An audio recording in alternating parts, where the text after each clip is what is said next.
Welcome to the bright unknown. Love in their heart, persuasion in their tongue, with words of peace shall charm the listening throng. Draw the dread veil that wraps the eternal throne, and launch our souls into the bright unknown. Walk across the front of the market and down Dolman's Lane onto Bridge Street.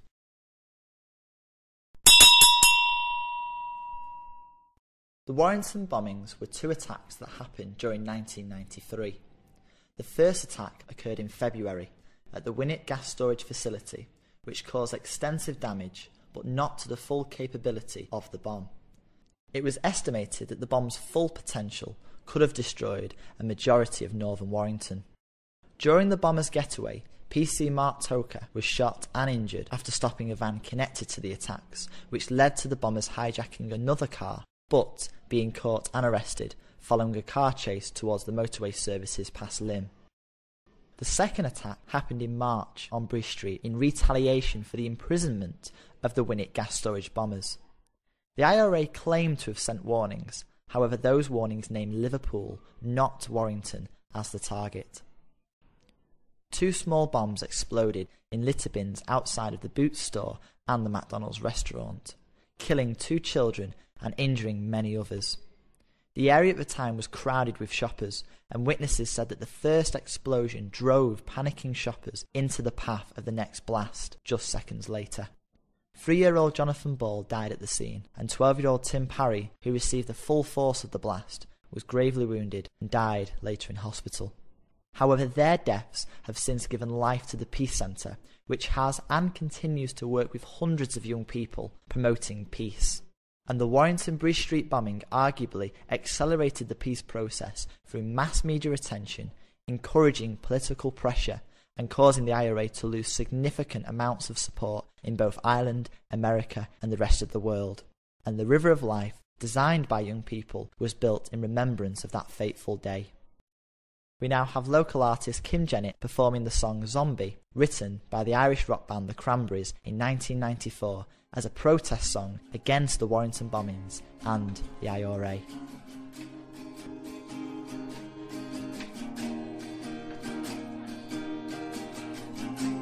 Another head hangs slowly, child is slowly taken, and the violence causes silence. We must be mistaken. And may you see, it's not me, it's not my family. In your head, they are fighting with their tanks and their bombs and their bombs and their guns. In your head, they are crying. In your head, zombie, zombie, zombie. What's in your head? In your head, zombie, zombie, zombie.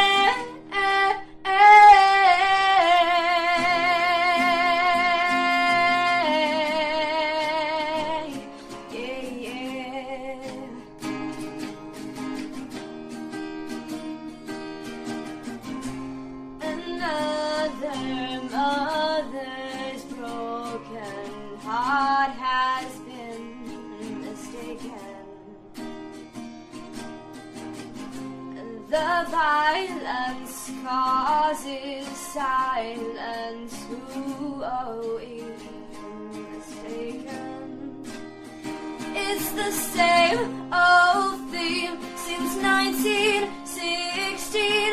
In your head, they are fighting with their tanks and their bombs and their bombs and their guns. In your head, they are crying. In your head, zombie, zombie.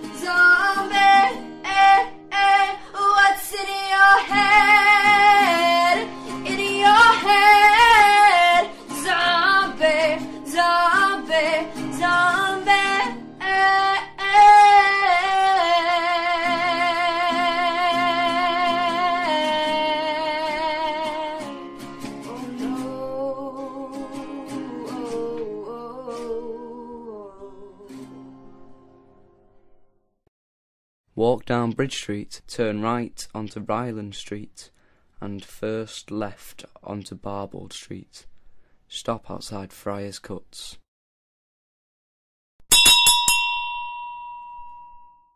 Barbauld Street is named after Anna Barbauld, a published poet who had a successful professional career in writing, something that was very rare for a female in the late 1700s.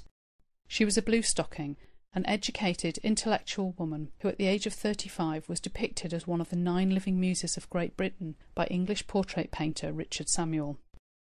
A Wedgwood cameo of her can be found in Warrington Museum.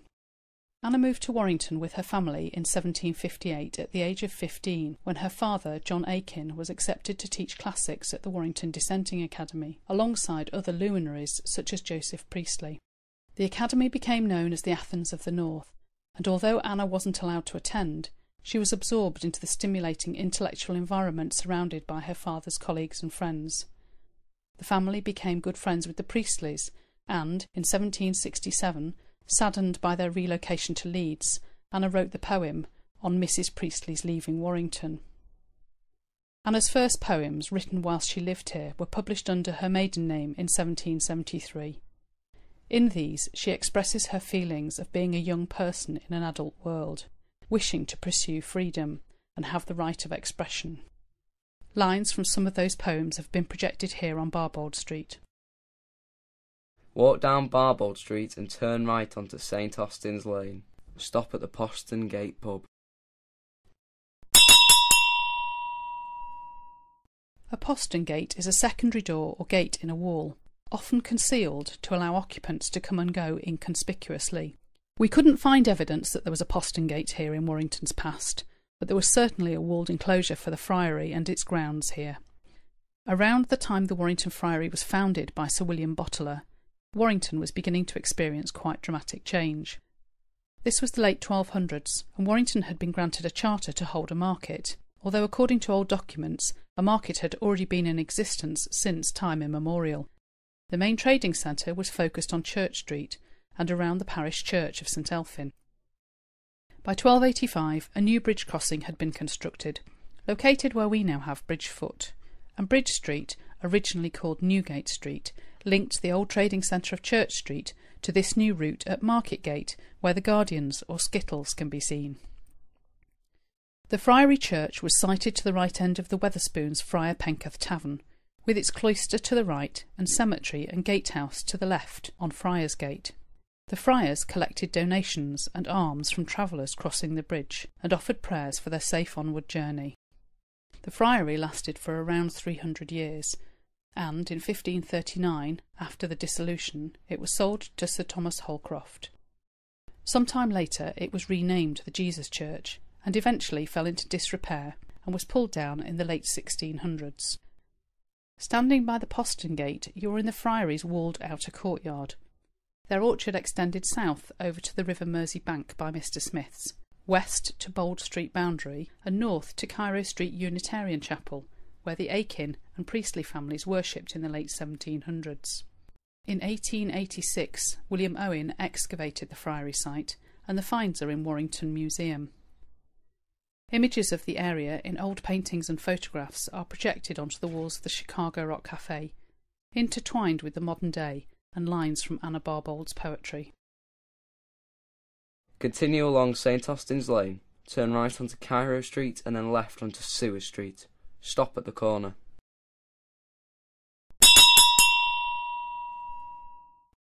Ring a roses, a pocket full of posies, a tissue, we all fall down.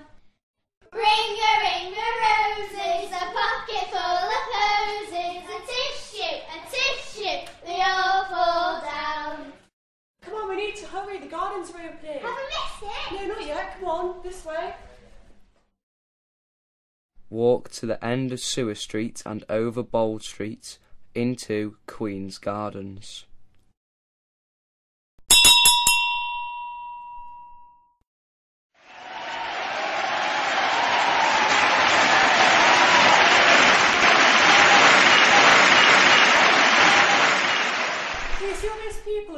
windows, look. In the windows? Yeah, Over look. there? Oh, yeah. Where? I can't see properly, we're too small. Stand on I your can't tiptoes. see anything. Come on, stand on your tiptoes. Can you see the soldiers over there? They look smart, don't they? No. I can hear them there. I can Oh. hear the band. I think it's a band, isn't it? Yeah, the band's here for the Queen. Is the Queen coming? Is the Queen coming? Oh, no, the Queen isn't coming to Warrington, but the gardens are for the Queen. Really? Really? Yeah. But why is the gardens for the Queen when the Queen's not actually coming? The Queen isn't coming to Warrington, but you can play in the gardens all you want now. Can we? I can't wait. Can you? I can't wait either.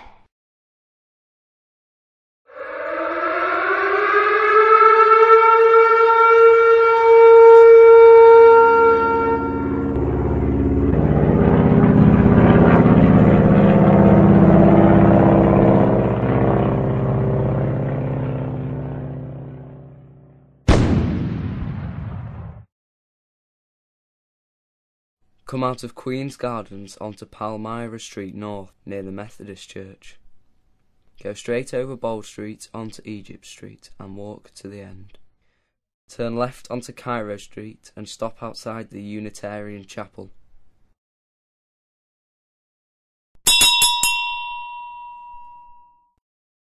Today, on the streets of Warrington, 3 innocent civilians brutally lost their lives to this bloodthirsty battle.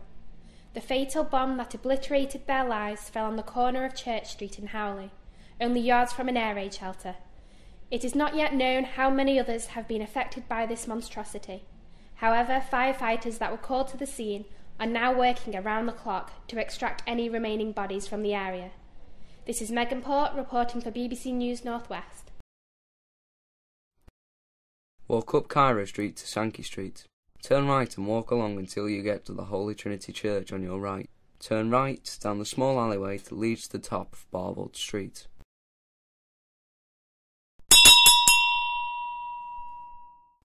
Now the moonbeam's trembling lustre silvers over the dewy green, and in soft and shadowy colours sweetly paints the checkered scene. Here between the opening branches streams a flood of softened light. There the thick, twisted foliage spreads the brown gloom of night. There is sure the haunt of fairies. In yon cool alcove they play. Care can never cross the threshold. Care was only made for day. Walk down Barbauld Street until you get to the first alleyway on your left. This is Patton's Lane. Walk down here and cross Bridge Street onto Dolman's Lane.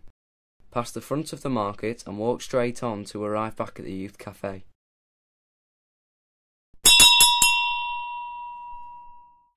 Love in their heart, persuasion in their tongue, with words of peace shall charm the listening throng. Draw the dread veil that wraps the eternal throne, and launch our souls into the bright unknown.